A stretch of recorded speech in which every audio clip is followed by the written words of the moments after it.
Blogging since 2003, hitting the left, the right, the center, black, white, red and yellow, loved by some, claimed by many, coming straight from New Jersey, via New York, via Jamaica, via a ship named Jesus, it's Sanjana, Mr. Ola Tunji! Welcome to Garvey's Ghost TV, February 8th, 2010. In the news, Kenyan boy cuts off penis. A 17-year-old Kenyan boy cut off his penis this week, saying that it had given him a lot of problems. When asked where the offending part was, he said he didn't know. He just threw it away. Apparently, he took Matthew chapter 5 verse 29 way too seriously.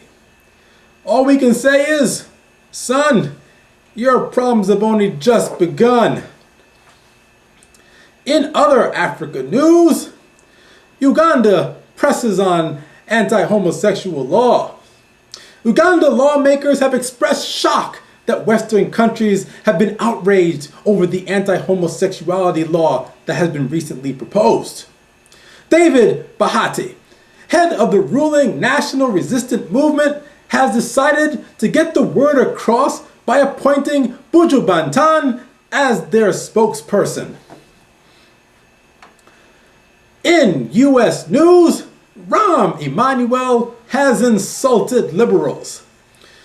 Rahm Emanuel caused a ruckus when he called liberal activists retarded.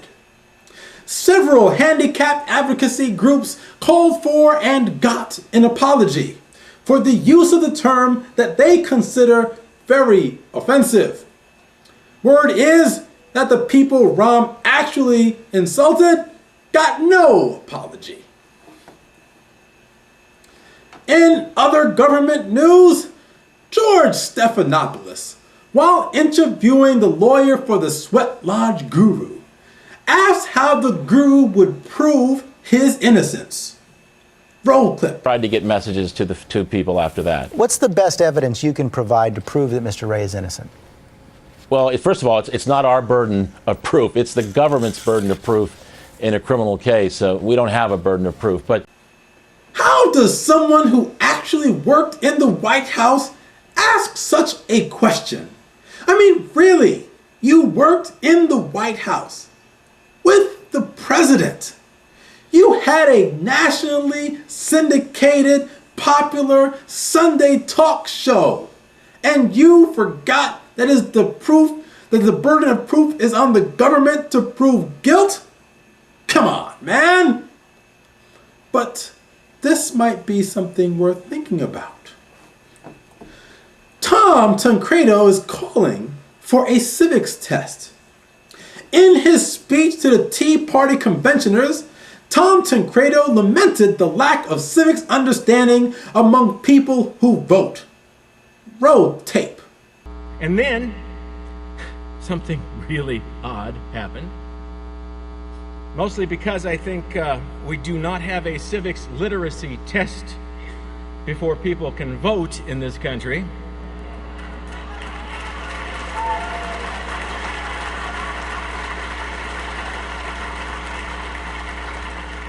People who could not even spell the word vote or say it in English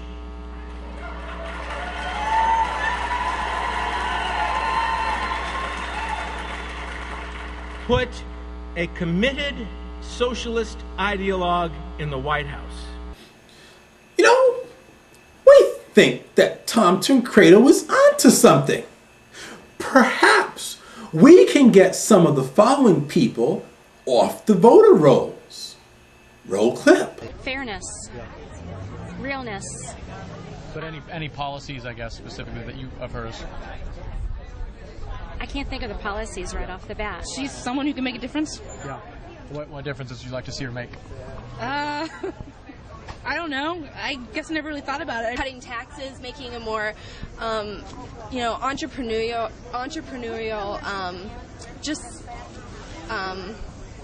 like conducive environment for our country.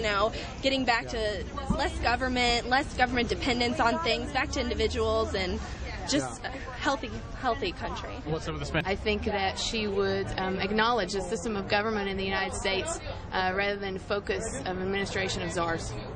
Yeah. And what are some of your problems with czars? I'm an American. Yeah. We don't have czars in America. Yes, I too find it frightening that these people can actually vote. And lastly, we need to discuss this fellow Glenn Beck.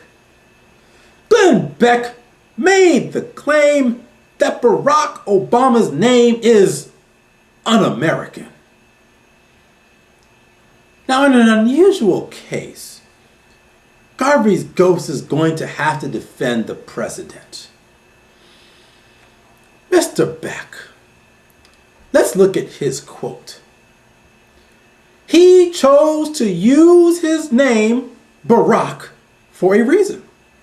To identify not with America.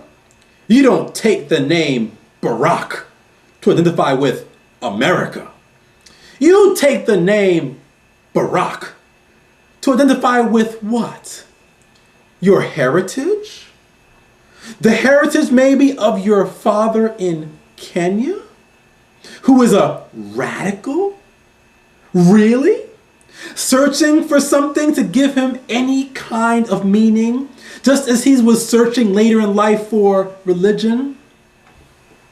You know what? Glenn Beck might be onto something. First of all, let's get this out the way. Barack Obama was named by his mama and daddy. He didn't choose a name. It was given to him. Y'all keep calling him Barry. His name isn't Barry, it's Barack. Number two, Mr. Glenn Beck. Since we're talking about names, origins of names, and identifying names with America, let's look at your name. Glenn. Glen is actually a Gaelic, Irish name. It means Valley of the Mountains. Glen. Beck means dweller near the brook, and it has a Norse origin. So in other words, Mr. Glenn Beck, you are an Irish troll. Yes, sir, your name is un-American. It represents Ireland and Nords. That's un-American.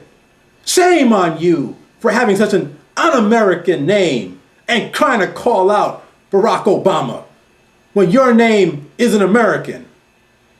You want to know something? If your name isn't Lakota in origin, or Cheyenne in origin, or Navajo in origin, you don't have an American name. But you know what?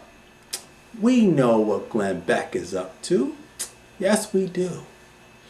See, Glenn Beck thinks that us colored folk ought to have good white slave master names like George, Washington, Thomas, Jefferson, Hamilton.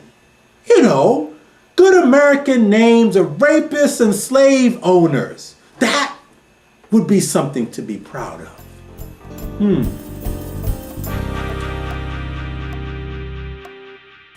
Ting and ting and ting and ting.